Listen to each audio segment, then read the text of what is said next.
Hello, welcome to my channel Neetu's garden. तो आज का जो वीडियो का टॉपिक है वो इंग्लिश गुलाब के ऊपर है। इंग्लिश गुलाब की आपको कैसे केयर करनी है, कौन से पॉट में आपको इसका लगाना है, कब इसकी कटिंग करनी है, कौन कौन से जो कीड़ों का अटैक इसके ऊपर होता है जो कि फूल खिलने नहीं देते हैं, और किस तरीके से आपको कौन से गमलों में लगाना है, कौन सी मिट्टी में लगाना है, ये सब मैं आपको बताऊंगी। तो वीडियो में आप अंत तक बने रहिएगा। इंग्लिश जो रोज होता है उसकी केयर बिल्कुल डिफरेंट होती है, क्योंकि जो देसी रोज होता है वो तो यहाँ के इन्वायरमेंट को सूट करता है, क्योंकि वो तो एक लोकल वैरायटी है, वो इजीली ग्रो हो जाता है, उसको इतनी ज़्यादा अटेंशन की भी ज़रूरत नहीं होती है। बट जब बात आती है इंग्लिश रोज़ की, अगर वो ही सेम केयर जब हम इंग्लिश रोज़ पे करेंगे तो हमारा तो प्लांट खराब हो जाएगा, मुरझा जाएगा, क्योंकि इंग्लिश रोज़ को तो अलग से केयर की ज़रूरत होती है, क्योंकि वो एक लोकल वैरायटी तो है नहीं, हमें उसको अलग से ही केयर करनी पड़ती है। और अब आपको मैं रीज़न बताऊंगी क्यों वो मुरझा जाता है और कैसे आपको उसको ठीक करना है। सबसे पहला जो स्टेप है वो है मिट्टी का, कि किस तरीके की मिट्टी में आपको गुलाब को लगाना है। देखिए, अलग अलग रीजन के हिसाब से मिट्टी का अलग अलग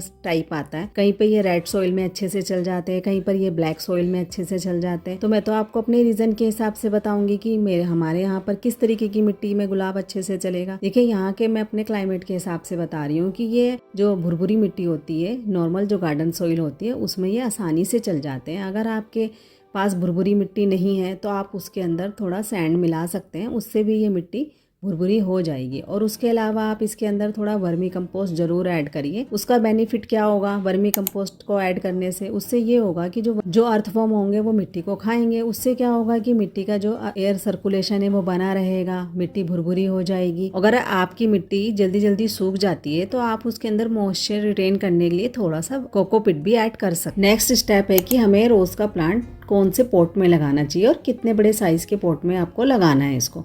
देखिए, ये गुलाब का जो प्लांट होता है वो एक कांटेदार पौधा होता है। आप जल्दी जल्दी तो आप इसे रिपोर्ट कर नहीं पाएंगे। अगर आप इसे रिपोर्ट करेंगे भी तो आपको कांटे लगेंगे, प्लांट भी डैमेज हो जाएगा, जड़ें हिल जाएंगी, फिर वो वैसे दोबारा से सही तरीके से ग्रो भी नहीं होगा। तो आपको क्या करना है कि आपको एक हमेशा इसको बड़ा ही गमला देना चाहिए। 10 से 12 इंच के गमले में ही आपको इसको लगाना चाहिए, क्योंकि आप जब भी इसको रिपोर्ट करेंगे 8 से 10 साल में ही रिपोर्ट करेंगे, जल्दी जल्दी तो करेंगे नहीं। इसलिए 10 से 12 इंच का जो गमले का साइज होता है वो इसके लिए बेस्ट होता है। और किस तरीके के गमलों में आपको इसको लगाना चाहिए? देखिए, मिट्टी का और जो सीमेंट के जो गमले होते हैं वो बेस्ट होते हैं। उनमें जो ये इंग्लिश गुलाब होते हैं बहुत अच्छी तरीके से चलते हैं। अब नेक्स्ट स्टेप क्या है कि आपके प्लांट में फूल नहीं आ रहे हैं। देखिए, उसका सबसे बड़ा रीजन ये भी होता है कि जो ये गमले में आपके रोज प्लांट के गमले के अंदर क्या होता है कि ये छोटे छोटे घास फूस निकल आते हैं। इसको आपको क्या करना है? देखिए, टाइम टाइम पे आप उसको हटाते रहिए। वो क्यों हटाते रहना चाहिए? आप अगर ये नहीं हटाएंगे तो आप प्लांट के अंदर जो फर्टिलाइजर देते हैं या ये वर्मी कंपोस्ट देते हैं, उसकी जो एनर्जी है वो तो ये खुद लेना शुरू हो जाते हैं। प्लांट तक वो एनर्जी पूरी पहुंच नहीं पाती है, इसी वजह से फूल नहीं आते। तो आपको क्या करना है? समय समय पे इनको हटाते रहना चाहिए। जितने भी सूखे पत्ते या घास फूस ये सूख जाती है उन्हें सबको हटाते रहना चाहिए। उससे क्या होगा कि आपका गमला जितना साफ सुथरा रहेगा उतना ही प्लांट में आप जो भी कंपोस्ट वगैरह डालेंगे वो पूरी एनर्जी प्लांट तक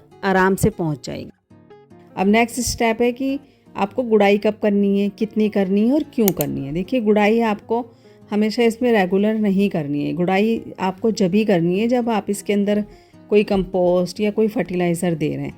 तो इसको आपको ज़्यादा इंग्लिश गुलाब को जो होता है गुड़ाई पसंद नहीं होती है। तो गुड़ाई इसलिए आपको इसको 15 से 20 दिन में ही आपको इसमें थोड़ा सा ही वर्मी कंपोस्ट डालना है, 1 मुट्ठी के करीब, और हल्की हल्की गुड़ाई करनी है। थोड़ा किनारे से करनी है, बीच में बिल्कुल जहाँ प्लांट लगा है वहाँ गुड़ाई नहीं करनी है। थोड़ा किनारे किनारे गुड़ाई करनी है, वो भी हल्की हल्की। और फिर क्या करना है? वो गुड़ाई भी सिर्फ इसलिए करनी है कि हम जो कंपोस्ट वगैरह डाल रहे हैं वो इसके अंदर अच्छे से ऑब्जर्व हो जाए और प्लांट को उसकी पूरी एनर्जी मिल पाए। अब नेक्स्ट स्टेप है कि रोज के प्लांट को कितनी धूप की जरूरत होती है। रोज के प्लांट को देखिए, सर्दियों में वैसे भी सनलाइट जो होती है काफी माइल्ड होती है, तो इसको 6 से 7 घंटे की जो सर्दियों में धूप की जरूरत होती है 6 से 7 घंटे की होती है। तो हमेशा इसको ऐसी जगह रखिए जहाँ पर इस पर 6 से 7 घंटे की धूप इस पे आए, तभी ये अच्छे से फूल भी देगा और बहुत अच्छी तरीके से इसकी ग्रोथ भी होगी। लेकिन गर्मियों में तो इसको 6 से 7 घंटे की धूप में नहीं चाहिए होती है, तो आपको इसकी जगह तो बार बार चेंज नहीं करनी है, एक ही जगह इसकी हमेशा बना कर रखिए। बस गर्मियों में इसको आप ग्रीन नेट से कवर कर दीजिए और ये बहुत अच्छी तरीके से गर्मी में भी चलते हैं। अब आपको प्लांट को रखना कहाँ है कि प्लांट अच्छे से ग्रोथ करे? देखिए, प्लांट हमेशा रोज के प्लांट को ओपन एरिया में रखना चाहिए, ऐसी जगह रखना चाहिए जहाँ पे इसका वेंटिलेशन अच्छे से बना रहे। हमेशा इसे आउटडोर में ही रखना चाहिए। इंडोर में ये चलते तो हैं, ग्रीन जरूर रहेंगे, लेकिन ना ही तो उस पे कली बनेगी ना ही फूल खिलेंगे। तो इसलिए हमेशा इसको बाहर की साइड खुले में ही रखना चाहिए। नेक्स्ट पॉइंट ये है कि अब हमें पानी कितना देना है। देखिए सर्दियों में गमले में वैसे भी पानी इतना मॉइस्चर होता है कि आपको पानी रेगुलर बेस पे इस पे नहीं देना है। पानी कब देना है? पानी जब ही देना है कि जब आपको लगे कि भाई प्लांट की मिट्टी सूख गई है, गमला ड्राई हो गया है, तभी आपको पानी देना है। और 3 से 4 दिन में ही आपको गमले को पानी देना है। रेगुलर बेस पे विंटर में आपको इसमें पानी नहीं देना चाहिए। उससे क्या नुकसान होगा? अगर आप रेगुलर पानी देते रहेंगे, गमला गीला है तब भी आप पानी डाल रहे हैं, जड़ें खराब हो जाएंगी, जड़ें गलने लगेंगी, पत्तियां मुरझा के गिरने लगेंगी, प्लांट सूख जाएगा। तो पानी हमेशा इसको जब गमला आपका सूखे तभी देना। मैं आपको जो नेक्स्ट स्टेप बता रही हूँ बहुत ही इंपॉर्टेंट है प्लांट के लिए कि इसकी कटिंग किस तरीके से की जाए ताकि ये बुशी होए, फ्लावरिंग आए, नई नई बंचेस निकले। तो सबसे मेन जो पॉइंट होता है गुलाब का वो यही पॉइंट होता है कि हम इसकी प्रॉपर ढंग से कटिंग नहीं करते हैं।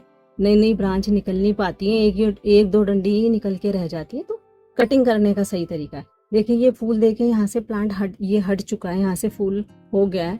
तो अब आपको ये पतली ब्रांच, ये देखिए इसमें 2 निकल आई है, लेकिन इस ब्रांच पे फूल नहीं बनेगा। जब ये ब्रांच आगे से इस तरीके से हो जाती है तो इसमें फूल नहीं आता है। तो अब आपको क्या करना है, इसी ब्रांच को काफी नीचे से डीप काटना है। देखिए मैंने काफी बड़ी ब्रांच काट दी, तो ये सही तरीका है। इस तरीके से ये आपको ब्रांच काटनी है। अब देखिए ये जो ब्रांच है इस पे कोई भी नई एक्स्ट्रा ब्रांच भी नहीं बनेगी, ना ही ये इस तरीके से फ्लावर बड की ब्रांच निकालेगा। तो आपको इसको भी यहाँ से कर देना है। उससे क्या होगा, ये नई ब्रांच यहाँ से निकालेगा। और सेम पोजीशन ही इस वाली इसकी कंडीशन है। देखिए यहाँ भी ये फ्लावर बड नहीं बनेगा। जब आप यहाँ से ये पॉइंट देख लेंगे ये इस तरीके का हो गया तो इस पे फूल नहीं आएंगे, यानी कि फ्लावर बड नहीं बनेगा इस वाली ब्रांच पे। और ये ब्रांच भी डैमेज हो चुकी है। तो आपको इसको भी यहाँ से ही नीचे से ही कट करना है, नीचे से ही कट करना है। ये देखिए इसको मैंने भी यहाँ से कट किया है। उससे ये फायदा होगा कि ये दोनों जो ब्रांच हमने की है कट, यहाँ से दो साइड से निकालेगी, ये इधर से भी निकालेगी, इधर से भी निकालेगी। तो प्लांट बहुत अच्छा चलेगा, नई ग्रोथ बहुत अच्छी तरीके से आएगी। मैं इसी तरीके से रेगुलर करती रहती हूँ। मेरे फ्लावर बड देखिए कितने बड़ा साइज का आ रहा है और इसी तरीके से रेगुलर आता है। एक प्रॉब्लम क्या होता है कि हमें पता नहीं चल रहा होता है कि गुलाब में क्या दिक्कत है। आप पत्तियां भी अच्छी आ रही हैं, फीडिंग भी बहुत अच्छी तरीके से आप कर रहे हो, गमला भी आपने सीमेंट का या मिट्टी का ही दिया है, सब कुछ आप कर रहे हो, फ्लावर बड नहीं बन रहे हैं, प्लांट की हेल्थ खराब होती जा रही है, ब्रांचेस सूखती जा रही हैं। तो क्या रीजन है? देखिए ये आपको मैं बताऊंगी कि आपको दिखाई भी नहीं देगा। बहुत ही छोटा कीड़ा जो गुलाब की ये स्टेम पे चिपक जाता है। देखिए नॉर्मल वो आपको बहुत दिखाई भी नहीं देगा आसानी से। ये आप देख सकते हैं ये घूम रहा है। ये देखिए ये कीड़ा है बाल जैसा, ये देखिए ये बहुत ही नन्हा सा कीड़ा है। अब आपको दिखेगा चलता हुआ, ये बहुत स्पीड से चलता है। ये क्या करता है, ये प्लांट की जो ये बर्ड्स होती है उन्हें भी खाता है और जो स्टेम पे इसकी सारी एनर्जी बनने नहीं देता है। तो मैंने सिर्फ स्पेशली आपको दिखाने के लिए इस पे ये कीड़े को आने दिया है ताकि आपको प्रॉब्लम समझ आए। वरना मेरा प्लांट तो बहुत ही हेल्दी चल रहा था, सिर्फ एक जरा सा मुझे दिखाई दिया था कि इस पे इसका अटैक हो चुका है। तो मैंने कहा कि ये वीडियो जरूर बननी चाहिए ताकि लोगों को भी मतलब पता चले कि गुलाब की सबसे मेन जो दिक्कत आती है यही होती है, हमें पता ही नहीं चल रहा होता है। तो आपको अब क्या करना है, देखिए कीड़े ने देखिए इन सब से प्रॉब्लम से बचने के लिए आपको क्या करना होता है कि हर 15 से 20 दिन में आपको हल्का नीम ऑयल है वो स्प्रे करते रहना चाहिए। उससे क्या होगा कि कोई भी जो इस तरीके के छोटे छोटे जो कीड़े आ जाते हैं वो नहीं आएंगे और आपका प्लांट हेल्दी चलता रहेगा। मेरे प्लांट पे बहुत जल्दी इन चीजों का, कीड़ों का अटैक होता है क्योंकि हमारे घर के पास ही एक बहुत बड़ा पेड़ है, उस पे सीजनल हर कीड़े आते हैं वो बहुत। तो उसकी वजह से हमारा जो गार्डन है उनके पेड़ से बिल्कुल पास में ही है, तो सारे कीड़े बहुत आसानी से हमारे गार्डन में शिफ्ट हो जाते हैं और इधर मेरे पेड़ पौधों को नुकसान पहुंचाते हैं। अब देखिए वो कीड़ा तो हमने हटा दिया है, मार दिया है, नीम ऑयल से स्प्रे से मर जाएगा, लेकिन अब प्लांट को तो वो डैमेज कर गया है ना। तो इसकी डैमेज को दूर करने के लिए क्या करना है, देखिए सारे ये अंडे इस पे चिपका गया आपने। तो आपको धीरे धीरे हल्का हल्का इसे रब करके इन्हें हटाना है। इसको अगर आप हटाएंगे तो आपका प्लांट बहुत तेजी से अच्छा ग्रो करेगा, फटाफट नई नई ब्रांचेस आने लग जाएगी। तो आपको धीरे धीरे इन अंडों को हटाना है ताकि प्लांट की स्टेम अच्छे से एनर्जी ले पाए, वरना ये अंडे जो चिपके रहेंगे ये नहीं इसको आगे बढ़ने देंगे। दूर से देखने पे तो आपको दिखाई नहीं देंगे, जब आपने प्लांट को पास में रख के आप इसको देखेंगे तभी आपको नजर आएंगे। वीडियो अगर आपको पसंद आई है तो वीडियो को लाइक करिएगा, चैनल को सब्सक्राइब करना मत भूलिएगा और प्लांट से रिलेटेड कोई क्वेश्चन हो तो आप पूछ सकते हैं कमेंट करके। मिलते हैं नेक्स्ट वीडियो में। Okay bye.